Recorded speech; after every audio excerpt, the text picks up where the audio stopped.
Ya, bismillah, assalamualaikum warahmatullahi wabarakatuh. Kembali lagi di channel ini di bimbingan belajar Ar-Rayhan. Nah, di video kali ini adalah bagian ke-6 dari latihan soal persiapan ke SMMA Matematika Terintegrasi tahun 2023. Nah, sebelum kita mulai pembahasan pada video kali ini, kalau misalkan ada yang belum subscribe channel ini, subscribe dulu sekarang karena subscribe itu gratis dan juga sebagai dukungan untuk mendukung channel ini agar lebih baik ke depannya. Nah, kalau misalkan ada adik-adik yang ingin latihan soal yang sangat banyak seperti pembahasan pada video kali ini dan juga video sebelumnya, silahkan bergabung menjadi salah satu membership di program membership bimbingan belajar Ar-Rayhan. Jadi di sini di minimal calon juara KSM provinsi dan calon juara KSM nasional kalian bisa mendapatkan banyak latihan soal untuk mempersiapkan KSM tahun ini. Yuk bergabung bersama kami dan raih juara KSM tahun ini.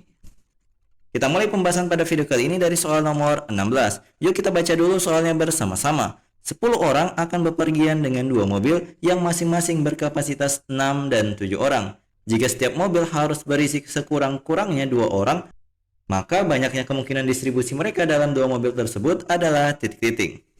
Nah, untuk menyelesaikan soal ini, kita akan membagi beberapa kasus terkait tentang maksimal penumpang di masing-masing mobilnya. Karena di sini, di masing-masing mobil, mobil pertama itu maksimal 6 orang saja, sedangkan mobil kedua dikatakan di soal adalah 7 orang saja. Maka di sini kita berpatokan di mobil kedua yang 7 orang yang paling banyak. Jadi di sini kemungkinan pertama itu adalah ketika mobil kedua itu full, yaitu 7 orang. Nah, kemudian karena sudah ada 7 orang di mobil kedua, otomatis yang tersisa di mobil pertama adalah 10 kurang 7, yaitu 3 orang. Nah, untuk menghitung banyaknya cara yang bisa ketika kita mengambil kemungkinan yang pertama ini, caranya adalah karena awalnya ada 10 orang, maka yang kita hitung untuk caranya adalah kombinasi 10 orang ini, kemudian ambil angka di mobil yang pertama. Kenapa kita gunakan kombinasi 10 3 seperti ini? Karena kita hanya melihat 3 orang yang beruntung yang berada di mobil pertama. Ketika kita mengambil 3 orang yang beruntung dari 10 orang, maka untuk mobil kedua itu hanyalah sisanya, jadi tidak perlu dihitung. Jadi yang dihitung adalah kombinasi 10 3-nya saja. Maka untuk menghitungnya, ingat rumus kombinasi itu adalah CNK sama dengan N faktorial per N kurang K faktorial dikalikan dengan K faktorial. Berarti di sini kita tuliskan 10 faktorial per 7 faktorial dikalikan dengan 3 faktorial. Itu hasilnya adalah 120. Kita jabarkan dulu secara singkat. Di sini kan 10 faktorial kan berarti 10 kali 9 kali 8 kali 7 faktorial kan. Kemudian di sini 7 faktorialnya akan saling menghabisi. Di sini yang 3 faktorial kan berarti 3 kali 2 ya. Di sini 9 bagi 3 dapatnya 3, 8 bagi 2 di sini 4. Kemudian kita tinggal kalikan deh 10 kali 3 kali 4 hasilnya benar sesuai dengan yang kita hitung tadi 120. Seperti itu. Kita lanjut untuk kemungkinan yang kedua. Untuk kemungkinan yang kedua, berarti kita ambil di mobil kedua itu adalah nilai maksimal dikurang 1, yaitu sebanyak 6 orang. Berarti untuk di mobil pertama otomatis 10 kurang 6, kita dapat 4 orang.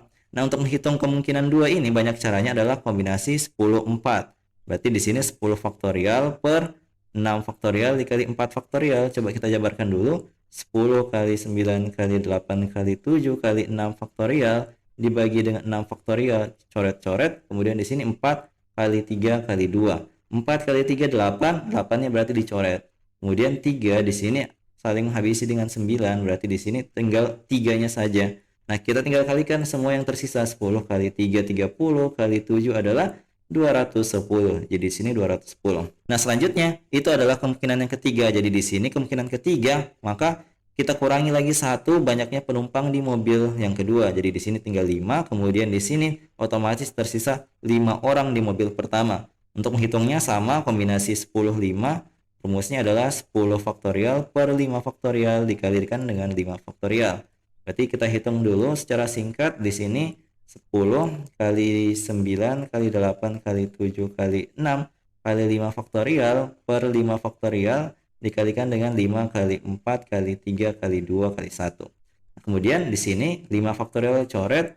Kemudian kita lihat 4 kali 2 itu 8, berarti 8 dicoret. Kemudian di sini ada 9 bagi 3 hasilnya 3, berarti di sini yang tersisa tinggal 5 ya. 5-nya kita coret dengan 10, berarti di sini hasilnya 2. Berarti yang tersisa 2 kali 3 kali 6 itu adalah 36, tinggal dikalikan dengan 7. Coba kita hitung. 36 kali 7 itu berapa sih? 24. Di sini 25, berarti di sini hasilnya adalah 252. Kita lanjut di kemungkinan yang terakhir, itu adalah kalau misalkan di mobil kedua itu adalah tersisa 4 orang, otomatis di sini mobil pertama adalah sisanya yaitu 6. Nah, 6 ini adalah maksimal dari penumpang yang ada di mobil pertama, maka tercipta adalah kemungkinan keempat yang kemungkinan terakhir yang ada di soal cerita ini. Kemudian kita hitung deh nilai kombinasi 10 6, yaitu 10 faktorial per 4 faktorial dikali 6 faktorial. Nah, ini hasilnya pasti sama persis dengan ini.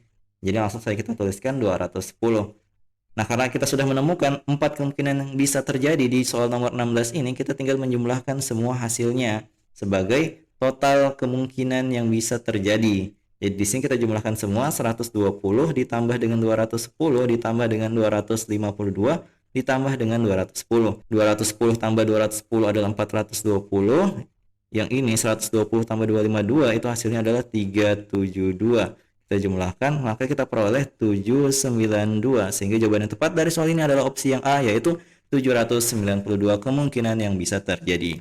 Semoga kalian paham ya.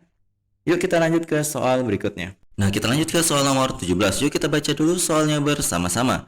Seorang pria baru saja meninggal dunia dan meninggalkan ahli waris, yaitu ayah, ibu, seorang istri, dan 3 orang anak, yang 2 diantaranya adalah perempuan. Jika total harta waris pria tersebut adalah 210 juta rupiah, maka harta waris yang diterima masing-masing anak perempuan adalah titik-titik. Nah, untuk menyelesaikan soal ini, kita akan menentukan berapa sih harta waris yang diterima oleh anak perempuan dalam soal cerita ini. Tetapi, sebelum itu kalian harus tahu bahwa harta waris yang diterima oleh anak adalah sisa setelah dibagikan kepada ayah, ibu, dan juga istri dari orang yang meninggal dari soal cerita ini. Dan kemudian, ayah dan ibu itu masing-masing memperoleh 1/6 bagian karena terdapat anak. Begitupun istri yang memperoleh bagiannya menjadi 1/8 karena ada anaknya. Nah, kemudian kita akan menghitung berapa sih bagian dari 3 orang anak tersebut. Jadi di sini caranya. Nah, jadi perhitungannya seperti ini. Pertama, 1 dikurangkan dengan 2/6. 2/6-nya ini dari mana? Dari 1/6 tambah 1/6 miliknya ayah dan ibu dari orang yang meninggal di soal cerita ini. Kemudian, ini dikurangkan dengan 1/8 miliknya si istri. Sehingga kita peroleh ketika kita samakan penyebutnya jadi 24, maka kita peroleh bilangnya menjadi 24 dikurang 24 bagi 6 itu kan 4 ya. 4 kali 2 8. Kemudian di sini 24 bagi 8 itu 3, 3 kali 1 3. Maka kita peroleh di sini hasilnya adalah 13/24. Jadi ini adalah jatah milik 3 orang anak dalam soal cerita ini.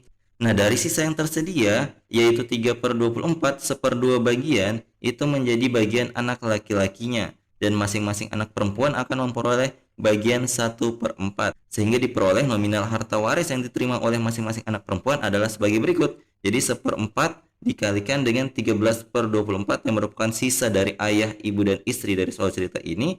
Sehingga kita kalikan dengan total harta waris yang ditinggalkan, yaitu sebesar 210 juta rupiah. Kita tinggal hitung deh, maka kita peroleh hasilnya nanti itu adalah sebesar 28.437.500 rupiah. Jadi inilah harta waris yang diterima oleh masing-masing anak perempuan dalam soal cerita ini. Jadi jawaban yang tepat dari soal cerita ini adalah opsi yang B, yaitu 28.437.500 rupiah.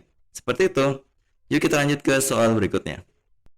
Nah, kita lanjut ke soal nomor 18. Yuk kita baca dulu soalnya bersama-sama. Panitia Jalan Sehat akan membuat kupon bernomor yang terdiri dari 4 angka yang disusun oleh angka-angka 0, 1, 3, 5, dan juga 7. Jika angka pertama dan angka terakhir tidak 0, maka banyaknya kupon yang dapat dibuat adalah titik-titik. Nah, jadi di sini untuk membuat kupon itu kan ada syaratnya ya. Nah, kita hitung dulu berapa banyak cara ketika tidak ada syarat yang disediakan di soal ini. Jadi caranya, karena di sini 4 angka, berarti kita buat 4 kotak dulu. 1, 2, 3, 4 ya. Nah, di kotak pertama di sini kita masukkan 5. Kenapa? Karena di sini ada 5 angka yang bisa kita masukkan. 0, 1, 3, 5, dan 7. Nah, untuk kotak berikutnya ini juga bisa kita taruh 5 angka. Kenapa? Karena di sini tidak dikatakan bahwa angkanya tidak boleh digunakan berulang. Seperti itu, sehingga totalnya adalah 5 kali 5 adalah 25. 5 kali 5 lagi 25. Berarti di sini 25 kali 25 hasilnya adalah 625. Nah, selanjutnya setelah kita mengetahui banyaknya cara ketika tidak ada syarat apapun adalah 625, maka kita akan perhatikan ketika kita membuat kupon dengan angka pertama dan terakhir adalah angka 0. Berapa sih banyaknya? Nah, di sini untuk angka yang di tengah itu kan masih bisa 5 ya, 5 angka karena tidak ada syarat apapun. Kemudian untuk angka terakhir dan angka pertamanya 0 itu kan 0-nya cuma 1. Berarti di sini angka 1 karena banyaknya 0 itu cuma 1. Sehingga kita peroleh banyaknya cara untuk membuat angka pertama dan terakhirnya 0 itu adalah 5 kali 5 adalah 25. Sehingga untuk membuat kupon dengan syarat tersebut adalah sebanyak 625 dari banyaknya keseluruhan cara tanpa syarat dikurangkan dengan banyaknya cara untuk membuat kupon dengan angka pertama dan terakhir 0 yaitu 25. Sehingga diperoleh hasilnya adalah 600. Sehingga jawaban yang tepat dari soal ini adalah opsi yang A yaitu 600 kupon. Seperti itu. Semoga kalian paham ya. Nah, jadi itu dia tadi 3 buah latihan soal yang kita bahas pada video kali ini. Kalau misalkan masih butuh latihan soal, di sini saya menyediakan sebuah soal yang bisa kalian kerjakan. Silahkan kalian kerja. Kemudian, kalau misalkan kalian sudah mendapatkan jawabannya, silahkan cantumkan jawabannya di kolom komentar. Oke? Nah, jadi kalau misalkan kalian suka dengan video ini, jangan lupa like, share, and subscribe channel ini. Dan jangan lupa nyalakan bel notifikasi untuk mendapatkan pemberitahuan lebih awal. Oke? Sampai jumpa di video selanjutnya. Wassalamualaikum warahmatullahi wabarakatuh.